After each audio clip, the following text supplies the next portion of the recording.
వెనకాల మీ వాళ్ళు అరుస్తున్నారు. ఒక్క నిమిషం మాడుతున్నా ప్లీజ్.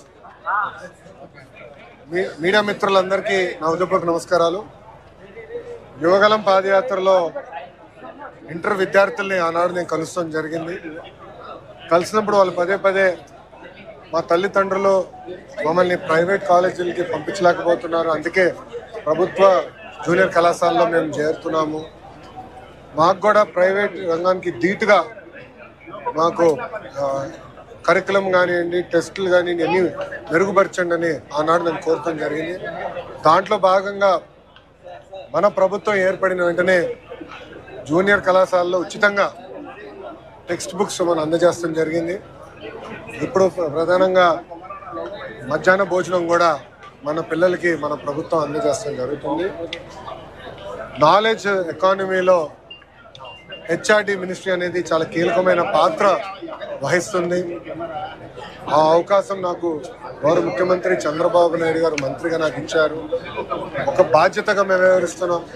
కేజీ నుంచి పీజీ వరకు విద్యను ఎట్లా బలోపేతం చేయాలి, కొత్త సంస్కరణలు ఎట్లా తీసుకురావాలి, ఇతర రాష్ట్రాల్లో ఇతర దేశాల్లో ఎలాంటి కరికులం పాటిస్తున్నారో దాన్ని ఎట్లా చేయాలని అంతని కూడా అనేక చర్చలు జరిగినాయి.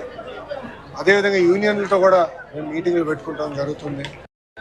గత ప్రభుత్వం లాగా ఏకపక్ష నిర్ణయాలు మేము తీసుకోవట్లేదు, అందరితో చర్చిస్తున్నాం, ఉపాధ్యాయులతో మాట్లాడుతున్నాం, తల్లిదండ్రులతో మాట్లాడుతున్నాం, విద్యార్థులతో మాట్లాడుతున్నాం. వాళ్ళకి ఏం కావాలో తెలుసుకున్న తర్వాతనే నిర్ణయాలు తీసుకుంటాం జరుగుతుంది. గత 6 నెలలుగా మీరు కూడా చూశారు, నేను ఇక్కడ ఫీల్డ్కి వెళ్తే కూడా సర్ప్రైజ్ విజిట్స్గా ప్రభుత్వ పాఠశాలలు కానివ్వండి, అటు లైబ్రరీలు కానివ్వండి వెళ్తాం జరుగుతుంది. అక్కడ విద్యార్థులు ఎదుర్కొన్న సమస్యలు ఏంటి, ఉపాధ్యాయులు ఎదుర్కొన్న సమస్యలు ఏంటి, ఏం చేస్తే బాగుంటుందని దానిపైన కూడా కలిసికట్టుగా మేము చర్చిస్తున్నాం. దాంట్లో భాగంగా Andhra model of school education తీసుకురావాలని నిర్ణయం తీసుకున్నాం. ఆ మోడల్ అంతా ఇప్పుడు రెడీ అయింది, త్వరలోనే ప్రజల ముందర కూడా పెడతాం. టీచర్ ట్రాన్స్ఫర్ యాక్ట్ దగ్గర నుంచి హైయర్ ఎడ్యుకేషన్ కమిషనరేట్ పాత్ర ఏంటి, యాప్షీ కరికులం ఎలా బలోపేతం చేయాలి, హైయర్ ఎడ్యుకేషన్ కరికులం ఎలా బలోపేతం చేయాలనే దానిపైన కూడా సుదీర్ఘంగా చర్చించి ఇవన్నీ అమలు చేసే భాష మేము తీసుకుంటాం. నేను ఒకటే చెప్పదలుచుకున్నా, ప్రైవేట్ రంగంతో ధీటుగా ప్రభుత్వ పాఠశాలని జూనియర్ కళాశాలను తీర్చిదిద్దే బాధ్యత మాది. నేను స్పీచ్లో కూడా చెప్పా, జనరల్గా ఏప్రిల్ మాసంలో యాడ్స్ పెద్ద ఎత్తున వస్తాయి, ఎవరికి first rank, second rank, third ranks వచ్చాయని వస్తాయి. అట్లా వచ్చే, ఎందుకంటే ఇప్పుడు సమయం మాకు తక్కువ ఉంది, ఆటోమేటిక్గా రిజల్ట్స్ ఇంప్రూవ్ అవుతాయని నేను భావిస్తాను. అంతేకాకుండా వచ్చే సంవత్సరం నుంచి వాళ్ళతో ధీటుగా పనిచేసి ప్రభుత్వ జూనియర్ కళాశాలని బలోపేతం చేసే బాధ్యత మన ప్రభుత్వం తీసుకుంది. ఇప్పుడు మీకు ఏమైనా ప్రశ్న ఉంటే దానికి సమాధానం చెప్పండి. అదే వచ్చే సంవత్సరం నుంచి పాఠశాలలు ప్రారంభించే ముందర తల్లికి వందనం అనే కార్యక్రమం అమలు చేస్తాం. పాఠశాలలు ప్రారంభమయ్యే లోపల తప్పనిసరిగా తల్లికి వందనం అనే డబ్బులు మేము తల్లికి అందజేస్తాం.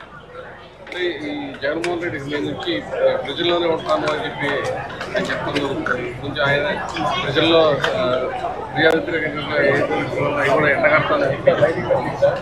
ఇప్పుడు గత ప్రభుత్వంలోగా ప్రజల వ్యతిరేక ప్రభుత్వం అది కాదు.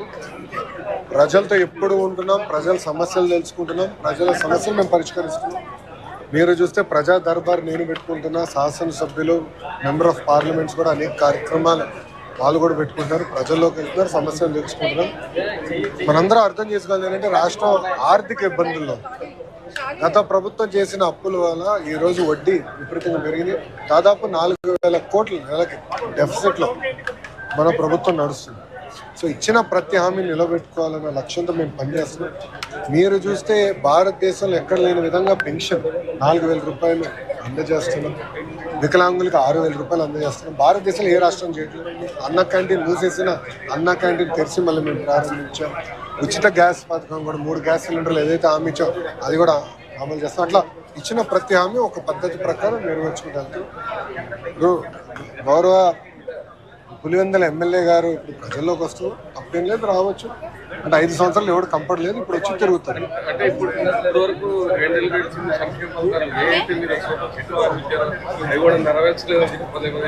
ఆల్రెడీ అయిపోయి 3 చేసాం, మిగతా కూడా చేస్తున్నాం. నాకు ఎలాంటి సందేహం లేదు.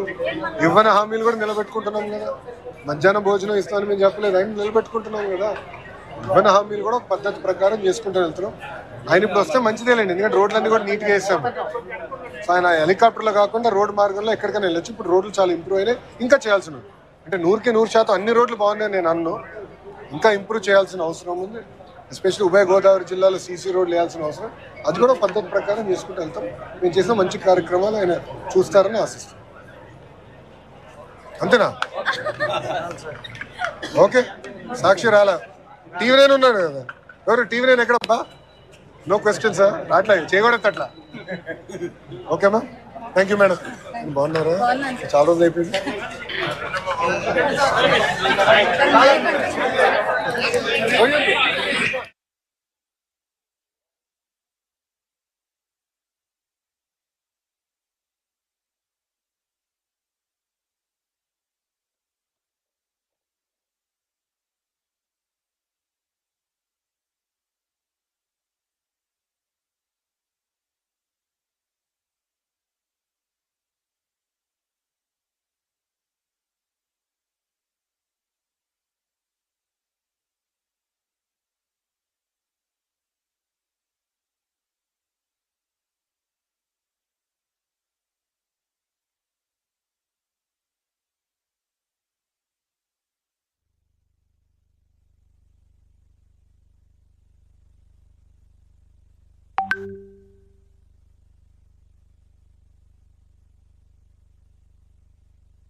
మైక్ ఇస్తున్నా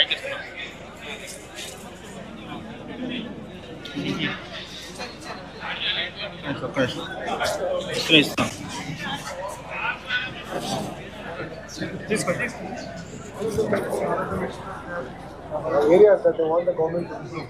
And one of the major focus areas is apart from infrastructure, how do you strengthen the curriculum, how do you give all the books, and also reintroduce the midday meal program. Introduce the midday meal program in junior colleges was the request and ask from the children back then. So as part of our public governance program, all the promises that we have made, we have looked at it and have interacted with a lot of students. As part of that, as soon as I became the minister, first thing we did was give the school kits where all the textbooks were given. I wish I had more time because I would have given all the guides, all the question banks and all that. For next year we're preparing much better. Even the bags that we need to give, school bags, the ones that we gave are small because those were part of the school kit. So if a junior college we need to give a bigger bag, we've realized that we're going to do that. Apart from that, midday meal was a request that all the students had. So we've started implementing that program as of today and we'll continue this. Both put together is 130 crore per annum commitment from the state government, which I'm very thankful to the Honorable Chief Minister and the entire cabinet for accepting it, and we have implemented this program. The state government is working with only one agenda, which is to give the private schools a run for their money. We are going to work very hard. From school education to board of intermediate to the higher education, we are not only going to fight and improve our quality and compete with the private schools, but we are going to be better than the private schools in the coming years. And my singular focus is outcome-based education, not output. Output is attendance. Output is infrastructure. Outcome is actual marks. Outcome is actual learnings. So we are creating an outcome-based education model, which I believe will be unique to the nation and it will be the Andhra model for the entire nation. Sir आपने जो है बाहर से engineering college आने करके बताते हैं, engineering college और जो ITI कॉलेज ITS जो है कितना आने वाला सर अभी नया जो है? नहीं, इंग्लिश में बात कर सकते हैं. Yeah, it's easier. No, see, as a state, we are already attracting a lot of investments in the education sector. Civil Aviation University will come in. Really looking at Deep Tech University is something that we're working with. So we've opened up. I'm talking to all the best education institutions already. We will definitely get more investments in the private sector.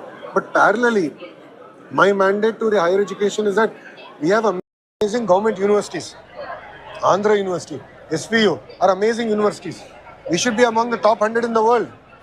In NIRF ranking also, we should be in the top 10. Why can't we? We should improve our research. We should improve our curriculum. Let's say look at it. APSHI chairman We got a very professional person. Vice Chancellors also, the search committee is doing the job. I'm hopeful that we'll get one of the best Vice Chancellors that Andhra has ever seen, from one of the best institutions across the nation. So both, I believe, private and government have a role to play. They will compete together. But in the end of 5 years, I believe that government education will definitely trump and beat private education.